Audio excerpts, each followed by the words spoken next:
Nosotros exigimos que se investiguen de dónde procede,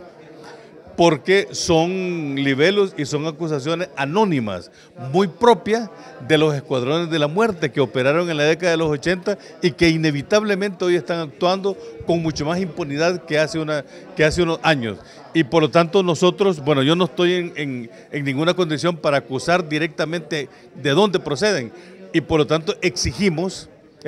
a la Fiscalía de Derechos Humanos, exigimos incluso al mecanismo de protección de periodistas y defensores de derechos humanos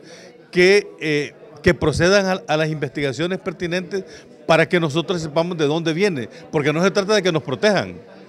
únicamente, sino que se trata de que investiguen de dónde proceden estas acciones que están orientadas no solamente a desfigurar nuestro papel, sino también a ponernos en peligro. Ahora, ¿cómo interpreta el papel que ha jugado el Comisionado Nacional de los Derechos Humanos, la Fiscalía Especial para la Defensa de los Derechos Humanos, como el mismo Ministerio Público, en este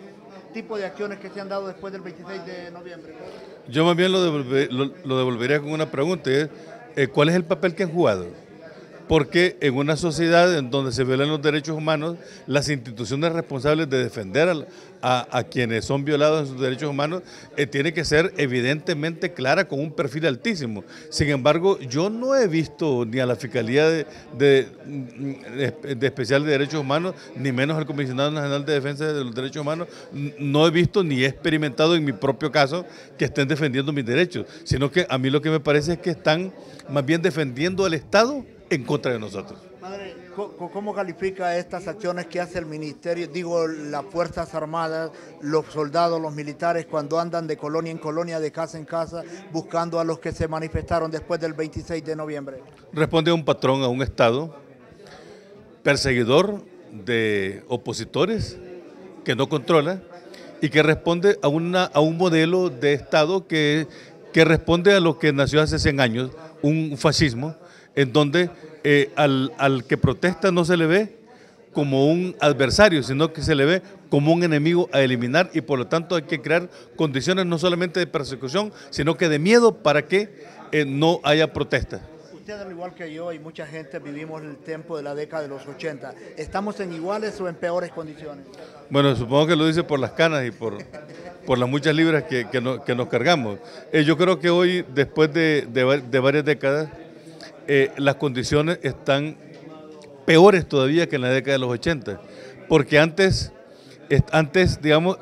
teníamos una clara identificación a quienes perseguían políticamente. Ahora la persecución es todavía más indiscriminada, es no solamente quienes protestan, sino a quienes pensamos y a quienes cuestionamos, es a los jóvenes, es a las mujeres, es a los indígenas, es a los campesinos, es a los políticos, es a los defensores de derechos humanos, a todo mundo que tiene algún tipo de práctica opositora o de defensora de los derechos humanos frente al Estado, que estamos sujetos de ser perseguidos e incluso criminalizados. Y en medio de esta indignación de represión y de muerte que se ha dado después del 26 de noviembre, don Juan Orlando Hernández ha manifestado la voluntad de dialogar con los sectores. ¿Cómo debería enrutarse este diálogo? Bueno, mire, yo creo en el diálogo. Como seres humanos creemos en el diálogo y creo que debemos orientar el diálogo a la participación plena de los diversos sectores de la sociedad para buscar un camino que nos conduzca a la recuperación del Estado de Derecho y de la democracia. Una sola condición para este diálogo, que ni lo convoque Juan Orlando Hernández y además que ese diálogo sea sobre la base de aceptar que aquí hubo un fraude y que por lo tanto Juan Orlando Hernández bajo ninguna circunstancia debe ser elegido, debe ser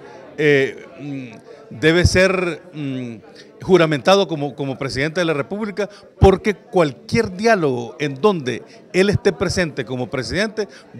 no solamente va al fracaso, sino que se convierte en instrumento para continuar un Estado represor. Concluyo con usted y le agradezco su tiempo, padre. Muchos sectores están hablando de la instalación de una Asamblea Nacional Constituyente. ¿Es el momento propicio? ¿Están las condiciones generadas para tal? Mire, todo momento es importante para la transformación del país, porque aquí se acabó todo tipo de pacto social. El Estado ha colapsado y por lo tanto tenemos que orientarnos a hacia nuevas reglas del juego y que se ha de expresar en una Asamblea Nacional Constituyente. Pero una Asamblea Nacional Constituyente que pase primero por un referendo del pueblo hondureño y después por una elección en donde la población hondureña elija a sus representantes entre los pueblos indígenas, el pueblo garífuna, los pueblos campesinos, las mujeres, la juventud, de manera que haya una Asamblea Nacional Constituyente que sea absolutamente representativa de los diversos sectores de la sociedad hondureña, para que entonces surja una constitución que responda a los nuevos tiempos y a la participación plena de todos los sectores de la sociedad hondureña.